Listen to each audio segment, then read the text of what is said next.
everyone, and welcome to the video where I talk about my thoughts and honest opinions on what I've just played, which was, of course, Jurassic World Evolution 2, the second. Thanks to Frontier for allowing me access to play this development build of the game, because that's what it was.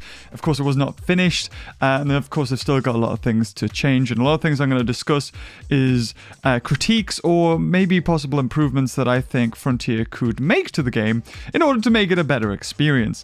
I've sort of done a little list here, so we're gonna jump straight into it. What was my first impressions of Jurassic World Evolution 2?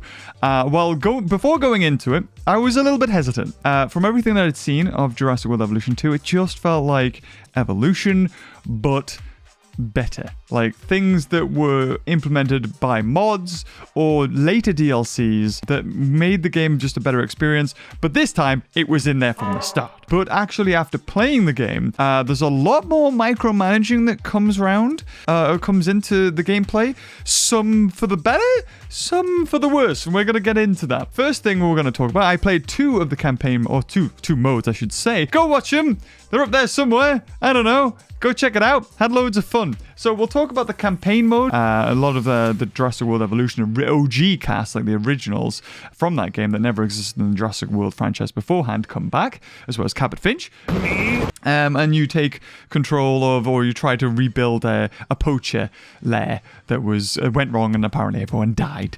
But allowed us to have some look at the Carnotaurus there and some interactions that they did.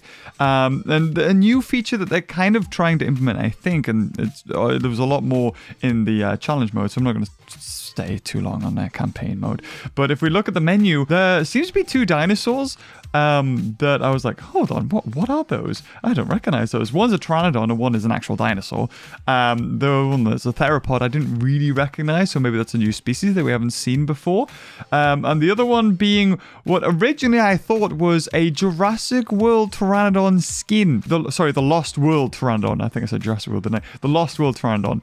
That one being the blue and beigey looking pteranodon that's at the end of the movie, which we never really see, but was supposed to play a bigger role with the helicopter attack scene, which was later implemented into Jurassic World with Masrani's death. Spoilers, I know, but it could even just be an entirely new species there. But we're going to talk more on the challenge mode and everything that I sort of discovered, because that was basically free roam mode, sandbox mode, except for you've got to do things. The biggest thing to note, we'll start with a category: buildings and enclosures. Yes. So the biggest change with this was, or one of the biggest changes, was the way enclosures are made. Now, if you remember, when it came to Jurassic World Evolution, everything was instantaneous. You didn't really have to try to contain a dinosaur, because you could just put fences around it and stop whatever it was doing in its tracks instantly. However, now when you place fences, that isn't the case. They slowly build segment at segment, or segment after segment after time, which could leave for some touch-and-go situations, and also allows for the dinosaurs, which we'll get into further, unique animations to maybe adapt to changes over time rather than instant. Because if you wanted to stop a battle, all you had to do was place a fence between the two dinosaurs, and that was it. Those dinosaurs would no longer battle. I think instead of spacebar to curve paths and fences, now it's shift. Whether or not that'll actually stay, I'm not too sure. Not really fussed about that. One thing I did want to mention, of course, you got the buildings snapped to paths, which is what we've come to expect. I think in Jurassic World Evolution it was there, but it's here now. But the viewing platforms don't snap to paths. They snap to fences, but they don't snap to paths. So you're still in this awkward phase where you kind of have to build the paddock first and then build the path around it. You can't go the other way, because if you build a fence right next to the path, there's no way a viewing platform is going to fit there. So you kind of have to go in the awkward phase of deleting the fence and then putting the viewing platform there and then redoing it. A little bit awkward, but it's nothing that we haven't come to expect from Jurassic World Evolution. When it comes to making those bad boys, it's actually a lot easier. Frontier has made it way easier to make fences that are just satisfying to build, with the snapping connections. Normally with Jurassic World Evolution you had to make like a little bit of fence and then kind of like make another little bit of fence and then go to the angle from that to make it like a perfect sort of square sort of thing. Whereas now when you're making a fence, you get guidelines and snaps, so you know exactly when you're extruding out a fence where the edge of the hatchery is, so you'll be able to stop there and then instantly make a right angle straight to the hatchery, which is so much more appreciated. I don't know why that wasn't there. One of the newest kind of buildings that kind of serves a purpose and doesn't at the moment, or from what I've seen, what I got to play, is the backup generators. So I think a problem with Jurassic World Evolution was, a storm would come, it would hit the power generator, or like the actual power plant thing, whatever you want to call it, and all power to the park or whatever it was supplying would be gone. This could be negated by certain things where you just have more power plants supplying all over the place, of course, at detriment to your park space. However, now you have backup generators, which you can also fill with your Jeeps that are dotted around the place. And they're not supplied by power lines or anything like that. Basically, anything that is within a certain vicinity of this backup generator is supplied by it. And of course, you have to pay to replenish the backup generator. That's what I'm trying to say.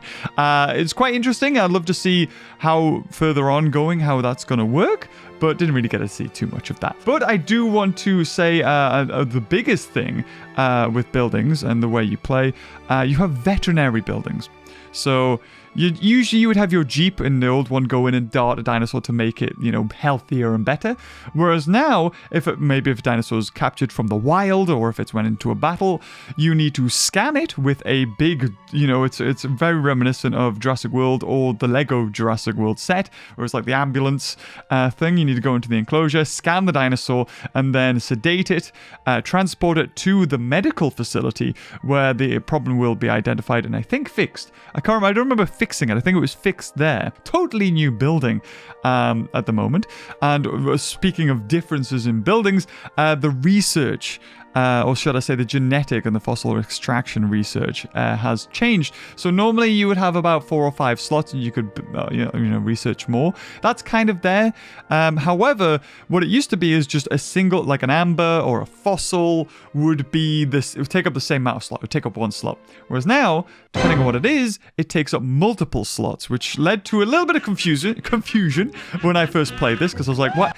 I don't get this. How does this work? I don't see what's happening, and why can't I select that? So maybe they need to make that a little bit clearer. Maybe that's just me. I don't know. But obviously, I think you can unlock more slots in future.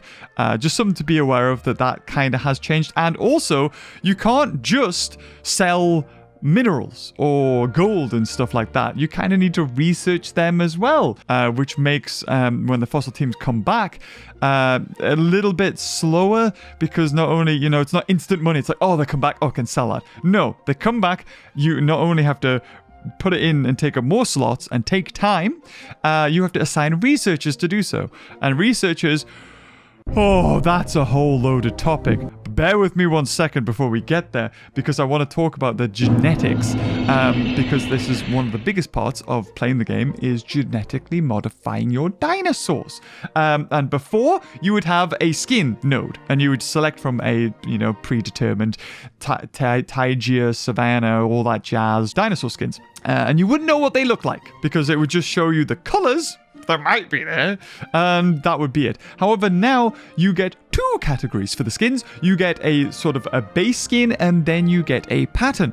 So you get to see what it will look on the dinosaur, which is oh so great. I mean, it's far cry from what we really wanted, which was, like you'd get to see the actual dinosaur side profile, and you'd see the color switchings. Some guy on YouTube has actually made a really good tutorial, like videos on the dinosaurs, like a species field guide, except for way better than what Frontier made to an extent. It's a lot easier that you can actually see what the dinosaur looks like beforehand, and it tells you, to unlock things you have to do missions and stuff like that, certain skins. But the biggest change, that's not the biggest change, is the way genetics are handled. So before, you would have maybe an attack or a social or something like that. Not even really, it was just kind of like the claw symbol or something, and you could increase the attack, and it would also increase resistance, immunity, stuff like that. It wouldn't really make too much of a difference. What you would focus on is defense and attack, and that would make, whether the dinosaur would win a battle or not. That was basically immunity. I mean, I think anyone who's played Jurassic World Evolution as long as I have, dinosaurs get sick. I don't really notice a specific difference if they had more immunity or not, or longevity, sort of thing like that. But now you have health, social, and combat up at the top right. which is just much better. I mean, I didn't really get to play with that too much because I focused on, you know, certain dinosaurs and aquatics because I was like, we need to see those. If playing Jurassic Park games over the past, 6 years, 7 years now has taught me anything, is that aquatics is what people want to see, and Cenozoics kind of play a close second fiddle. But something that's really cool, I can't wait to see how that goes. Speaking of genetics and the dinosaurs themselves, incubation has changed. For the better, I will say. I don't think there's anything here negative to say about the way incubation works. Now, if you remember Jurassic World Evolution, you had a certain slot, maybe 5 or 6, I think it was, and you would have 1 dinosaur per egg, and you'd have to release in order, and it'd be like 1, 2. It would take a long time to release dinosaurs. Now, you can actually get them in a clutch, almost, and you can select how many you want to gestate from those eggs, I think that is, or grow. You know, words, scientific words. And so you can have 1 dinosaur or you can have 4 dinosaurs if that allows. Now, depending on the eggs, especially when I made the Nozotoceratops, they had certain traits. One of them, which was really cool, was that it showed 0 aggression to guests and Jeep vehicles. So, you know, you want to scan your dinosaurs. That dinosaur will not attack it, and if it breaks out, it's not a threat to guests either. Which also leads to an interesting thing that, can you have dinosaurs in like a sort of park area? A bit like you have with JPOG, you know, if a guests felt they were secure enough, then they could have dinosaurs walk across that path if they were little herbivores. That's something really cool to think about. Frontier, if you want to do that, yeah, it's really good. Do that. The other ones, you know, like 30% more aggressive or less social, stuff like that. But the fact that you can release multiple dinosaurs. So in one hatchery, you can have 20 dinosaurs released within all the slots is brilliant, and just allows, you know, instead of making multiple hatcheries, you can kind of just have one and then transport them there on after. Now, speaking of dinosaurs and looking after them, let's talk about the ranger teams. The ranger teams have completely changed. They've actually made it a lot easier.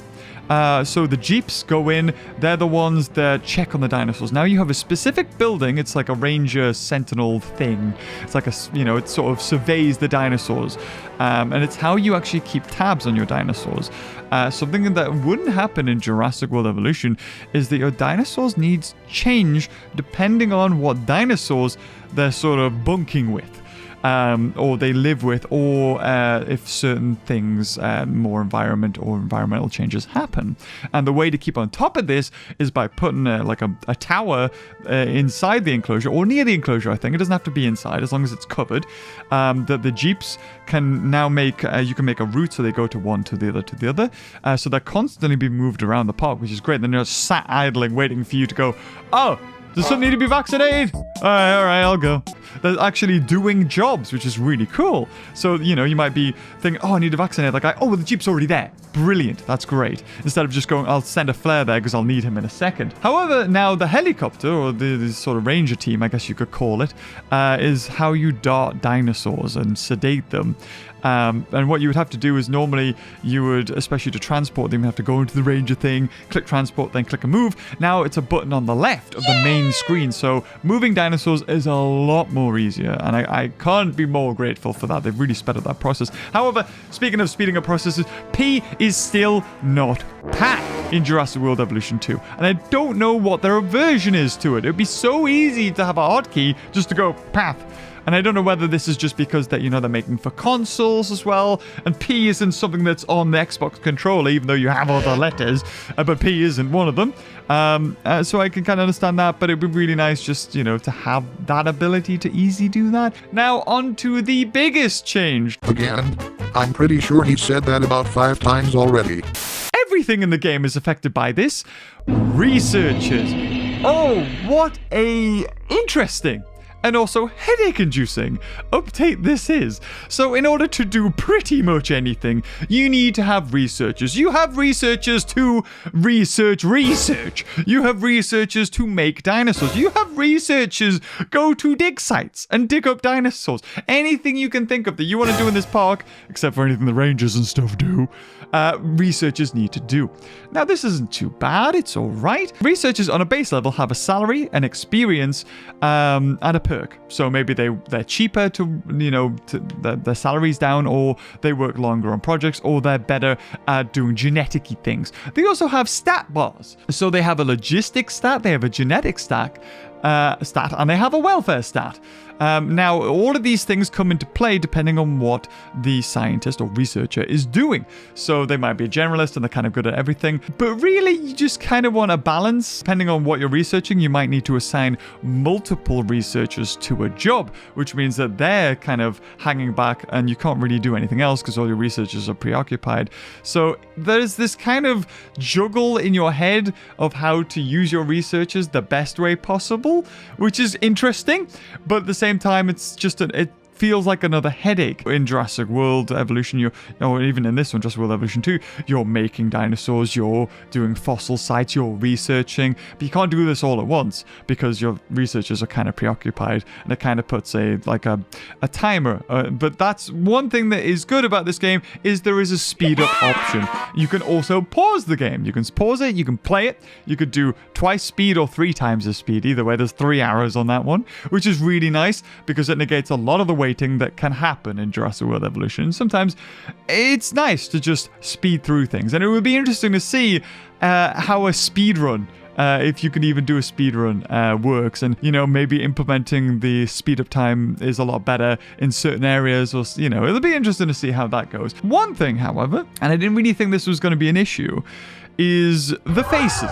Now, I mentioned this in my playthrough, that why do they look so real? If we just put like a blue filter on all of that, it would look way better on the faces. But hey ho, the people we've had in the past, they looked real as well. You had, Jeff Goldblum, you had Bryce Dallas Howard, but they were all like blue.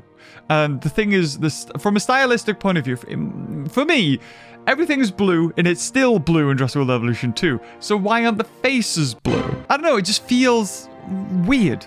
And I don't think that there's anything wrong with inclusivity or anything like that. Just from my perspective, me choosing a researcher has nothing to do with how they look. But Frontier wants it to have something to do with who I choose. It's just something that, from an aesthetic perspective, I think they should all just be blue because it just looks nicer. Frontier, I thank you, I think, anyway. But I touched upon, of course, if you have researchers, they need to do jobs, and if they do too many jobs and they have a little experience bar that eventually fills up, or the fatigue bar, if they get so far, they may sabotage you. And in the last game, sabotage was just this random thing that was basically for campaigns. And if you neglected security enough, or entertainment or science, the 3 building blocks you had, then one of them might sabotage you. Whereas now it kind of feels more earned. It feels more organic. That maybe it's your fault because you've been overworking this specific researcher. Now they're reacting against you. Whereas before it was like, well, I'm just trying to juggle them. Maybe you don't want to put Spinosaurus fighting a T-Rex because that thing cost millions. You're being sabotaged for something that really isn't your fault. Whereas now if you're sabotaged, it's because you've neglected something. So it makes for a more earned bad thing to happen to you, if that makes sense. Another thing that happens to you while you play is you have these emergency decisions that appear, or at least that's what I'm calling them. This happened to me when I released 3 dinosaurs or 4 Struthiomimus, and somebody got hurt. It's interesting that this comes into play because this is exactly how Jurassic Park started, with Joffrey being killed by a velociraptor. Ready, go! And needing to get, the approval of paleontologists and chaoticians to start the park and give it the all clear, which we all know how that ended. You get to choose whether to cover it up or, basically just own up to your mistakes. And each one has their own perks or problems. And depending on what you were going for, it actually has a bearing on the way you play the game. Because for me, I was wanting to save money. Oh no, I was wanting more rating, and money didn't really matter. So I wanted to appear, that I was sorry about that. No, I was not sorry at all. I just wanted the rating. So I went for the rating kind of thing. But if I needed money, maybe I'd be like, who cares about rating? I need to save money. As well as this, contracts have also updated. So instead of choosing from 3 or, whatever, 4 randomly that pop up, because you always need contracts there, monthly, you will choose 3 of them. And they're kind of passive. So as long as you don't, lose money or you gain more visitors, then you'll get that money. And every month it changes, which is nice. That feels like you're just kind of looking after your park rather than picking a favorite sort of thing. And negates the whole, you need to support this guy more to unlock his perks, which apparently doesn't seem to be in the game at the moment. And on to something that you've probably wanted to talk about this whole time, the dinosaurs themselves. Yes, the dinosaurs' behaviors have completely changed, or at least for the most part, from what I've seen, have changed a lot. So let's start with the herbivores. Herbivores no longer have feeders. They feed on the forests and trees that you put down.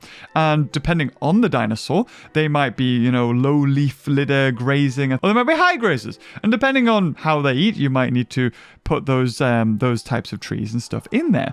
And really, for herbivores, it's not an expense. Or at least I didn't notice that, I needed to plant more trees, which is always good. But it could be an upkeep and a sort of side of things that's quite interesting to handle. Their social interactions have changed. I noticed that 2 Nozotoceratops went up to each other, and one was biting the other one's horn. So it kind of felt as though they were more real and breathing rather than just a walking stat bar that I needed to keep happy. They have likes and dislikes as well, which is interesting. Because in Jurassic World Evolution, going from that, it's just so entrenched in my mind that, well, Triceratops go with pretty much every herbivore. In fact, all herbivores go with each other, but Triceratops and other armored herbivores go with small carnivores. And, large carnivores and small carnivores can be in the same enclosure, except for a DLC, which made T-Rex and Velociraptor not very happy with each other. Now, they're very specific with what they like. Nozotoceratops seem to only like ankylosaurs, or ankylosauridia, whatever you want to call them, but then hated pretty much everything else. Stuff like that. So that's interesting.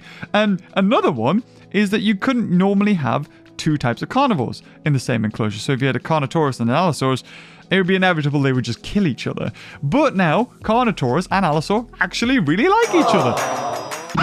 So they're completely fine to be in an enclosure as long as their territory is obtained and ain't the biggest, or I think I've said everything's a big change, but everything the biggest change, but territories. Now, I didn't get to play with this too much, but dinosaurs have territories, and even herbivores have their own territories. And when a dinosaur is released, it kind of takes a while for it to make its territory. And you'll notice, I noticed that with the mosasaur as it was swimming along, its territory, which seems small, started slowly filling up as it was, swimming around, which is quite nice. And depending on more dinosaurs that get introduced, that territory might grow bigger or might grow smaller. And over time, it's going to change. And you need to keep an eye on that. And that's why you have these ranger stations. And that's why you have these ranger jeeps going around just to keep on checking on things. Otherwise, after a certain period of time, there's no data on the dinosaur. And you don't know how hungry it is, how it likes forests or mountains, or what its territory is like, which is the most important part. So you really need to keep up on that, which is quite nice, because normally you would just be able to select anywhere and see what a dinosaur liked or what it didn't like. And speaking of dinosaurs, we got to see the full roster, which seems to be, at the moment, Nozotoceratops, Amargasaur, Struthiomimus, Allosaur, Ankylosaur, Brachiosaur, Carnotaurus, Coelophysis, Gallimimus, what was it called? Zizanosaurus. Changosaurus. I think it was Stegosaurus, Triceratops, T-Rex, and Velociraptor. Not a great deal difference from the original sort of lineup, but we're getting 70-odd dinosaurs at launch, and probably a lot more coming up anyway. To touch on buildings, now if you remember, you would have clothes shopping malls, or you would have arcades and stuff like that. That's kind of still here with Jurassic World Evolution 2. However, you have small, medium, and large facilities, and depending on, what's kind of around them, or your money, that you'll choose which one you really want. However, inside, instead of it just being capacity and price, you have different you have different guests. You have like a general guest, you have like a thrill seeker, and stuff like that. Now, depending on what's nearby your shop, that will influence, and especially with the viewing platforms, that will influence who goes there and what their needs are. So when you click on a shop, not only can you customize it, so you can change the colors to an extent, you can also add different configurations or modules, that they call them, interior modules, into that shop. So you could add a fish tank, fossil display, fountains, ice cream machines, all these different things, and they increase the happiness of the guests there, basically. The only downside is it doesn't make a difference aesthetically. You can add all these things. You can add a fish tank. You can add a selfie spot if you wanted to. Add that. Aesthetically and visually, it makes no difference, which is a bit of a shame, because I think that could have been a missed trick there. However, you can configure the way the actual building looks by changing it from Jurassic World aesthetic to Jurassic Park aesthetic, and a few little other things here and there, which is quite nice. Decorations, for instance, although it was kind of grayed out. I couldn't click on decorations, so they're probably going to add more. But things as far as rocks are still in the game, and they're improved. So a bit like Planet Zoo or any kind of park builder simulator recently, within the recent few years, you can rotate them. You can rotate them in different axes and stuff like that. You, however, can't scale them up. It's such a shame to see a company like Frontier, who makes games like Planet Zoo, and you can scale them up, and you can clip things inside each other. However, in this game, yes, you can rotate them, but you cannot scale, and they still have a certain vicinity that they need. They can't be within another thing. So you can't put rocks inside of other rocks in order to make something look unique and stuff like that. You can't stack them either. So you're still having the constraints of Jurassic World Evolution, but get to rotate them at y-axis, I think it is. You can rotate them round. Not much of a difference it makes, if I've got to be honest. But it's there. And the most anticipated change that came to Jurassic World Evolution 2 was the introduction to aquatics. And if playing these games or playing dinosaur games for my whole YouTube career has taught me anything, it is that people have an insatiable appetite to see aquatic creatures in any dinosaur game. And that's why most of them have a DLC or end up updating their game to include aquatics. Jurassic Park Builder, Jurassic World the game, Jurassic World Live eventually, maybe, who knows.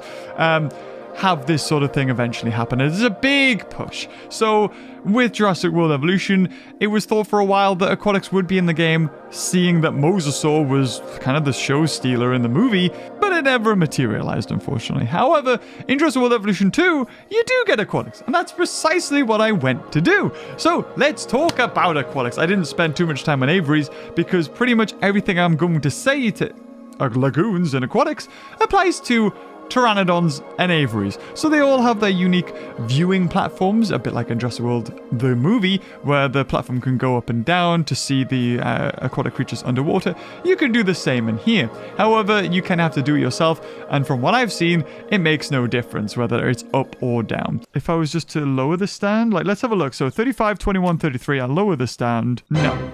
Doesn't seem to make much of a difference. You also can add fish to your lagoon, as well as a shark feeder with the appropriate research, which the mosasaur can go up and eat, just like in the movie. However, it's kind of like a glorified fish tank, if I can say it, because you put these dinosaurs, or these aquatic reptiles, I should say, into the enclosure, and the two that we could make at the moment was, of course, Mosasaur and a Plesiosaur. They look gorgeous. A lot of the lighting is a bit unfortunate and unfavorable when it comes to the lagoon, unless it's broad daylight, you know, you have the night and day cycles. You don't really get a good view of them, if I'm gonna be honest. But when you get that sun streaming in there, they light them up and they look so nice. But they just kind of swim around. Yes, they have the same wants and needs as regular dinosaurs, but they just swim and they don't really do anything. They can't break out, that I've noticed. And one thing I was thinking that Frontier could do and could make them a little bit more interesting is that maybe if the lagoon gets damaged or something like that happens and you've got paths going around, maybe they could sort of snap up guests that are walking around. So a plesiosaur could just put out its head and grab a guest, or, you know, it's more of a danger that way and something to upkeep. At the moment, the way they are to me, as far as if I was to rank dinosaurs, flyers, and aquatics are quite low on the list of things that are gonna be interesting long term. Because with dinosaurs, they can break out, they can do all this stuff, and to a point, and I haven't really tested or seen it, aviaries of course, can break out. Pteranodons can break out of the aviaries. And there are, especially with the main menu, there does seem to be something about Pteranodons not just flying off into the distance like they used to, but actually attacking guests or even attacking dinosaurs, meaning that you might have to dart them. And maybe they'll attack your helicopters and stuff, which would be so cool. I mean, you know, helicopter for the most part is invulnerable to all the dinosaurs because either they had a hitbox around them so you couldn't go into a brachiosaur's neck, or it can't just reach them. Maybe a T-Rex would be able to if you flew low enough, and I don't know whether that's something they're going to implement. But a Pteranodon is in the sky, so it would make sense that a Pteranodon would be able to attack the helicopter, right? Another thing, Frontier, I'm just giving you all these ideas. Please use them, please do. It would be so cool to see that. And something I wanted to mention about challenge mode when I loaded it up, Cabot Finch said that they take a close look around this area. There might be something that could draw in the guests. So, depending on what mode you play, especially with challenge mode, there might be a case of you having to take out a ranger vehicle and find the breadcrumbs in order to see a dinosaur that you might need to heal and tranquilize and transport to an enclosure you make, and therefore save you a lot of money researching it. And that way, it kind of makes that dinosaur more important because you've got it, and you can't fix it, or you can't make it again. So you don't have the dig sites, you haven't researched the fossils and stuff like that. So this thing, if it dies, it's gone. So that's a really cool, unique idea that I didn't even think about. But when I was, told that you might be able to go out and collect dinosaurs and stuff, I was like, just a bit like Jurassic World Evolution, when all of a sudden it was like, you've got a Diplodocus coming in 15 minutes, make an enclosure. But this way, especially in a challenge mode that you want to get to 5 stars as quickly as possible or something like that, it has quite a big bearing, and you want to keep that thing alive because it's saving money, and money that could go towards something else. So let's talk about the animations.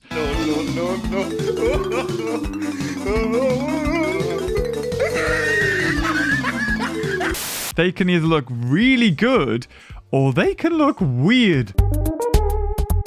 You can have the Carnotaurus doing some weird crab walk towards you, where it's not even looking at you and it's going towards you. Or the same with the Nozotoceratops. And you get some weird animations. And I can understand why this is happening, because it's trying to go somewhere and it's sort of fading into different animations to do so. But its body's already moving. Its head hasn't even started, but its legs are already off 100 miles in that direction. So the rest is playing catch up. And it's quite interesting to see the Carnotaurus and the Allosaur have to chase a goat and kind of line that up. But I think myself, I would prefer that kind of animation rather than the regular, sort of pivoting, and they sort of do like a couple of steps on the spot to line themselves up while they slowly turn around, and then the animation starts. It kind of just makes it more alive. And again, this is a development build. They're probably going to change some things. Things are still being worked on, and you never know. We might see a more polished version of that.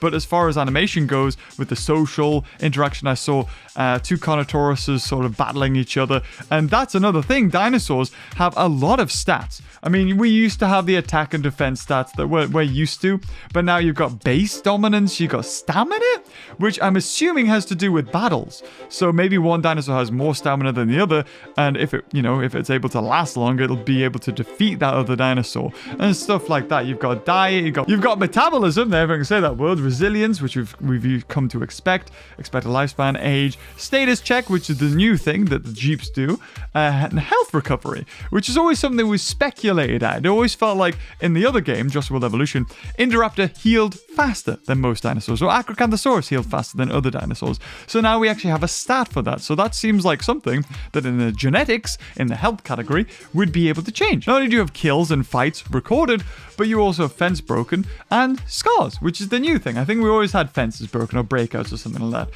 But scars could be quite interesting. So I think if I played the campaign, the Allosaur had some scars and some fractures. So if it gets to full health, would those heal over?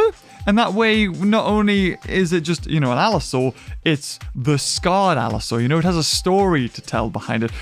All the kids love blue because it's a Velociraptor, yes, but it's got a blue stripe. There's a personality. And is this something that we're going to see with other dinosaurs? There's been lots of battles. Oh, that's that scarred T-Rex. Like old One Eye. Although that's a Warhammer reference, but you get what I mean. But it's safe to say that after playing Jurassic World Evolution 2, a lot of my worries and apprehension is kind of put at bay. I think it's filled with a few new ones, a bit like the researchers. Again, it's something that I personally didn't see take too much effect when I was playing the game, and let's not even talk about that you needed to research the rest area. So you might have scientists that are absolutely knackered and are about to sabotage and need to rest, but you can't rest them because they need to research a bed to sleep in, apparently, which is a little bit weird if it comes to think of it.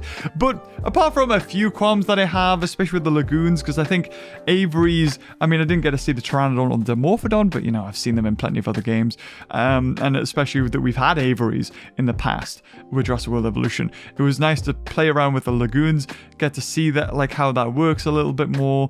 A lot of creatures may not be able to mix with each other. Plesiosaurs could mix with Mosasaur, for instance. They were panicking the whole time. However, I didn't see any get eaten, so maybe the Mosasaurs fed, it works, but they're just not happy.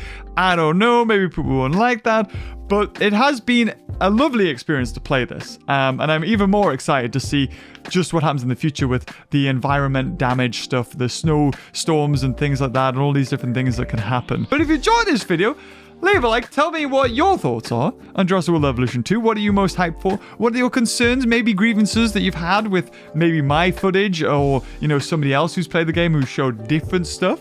Leave that all down in the comments below. I'd love seeing your thoughts and maybe responding to a few of them.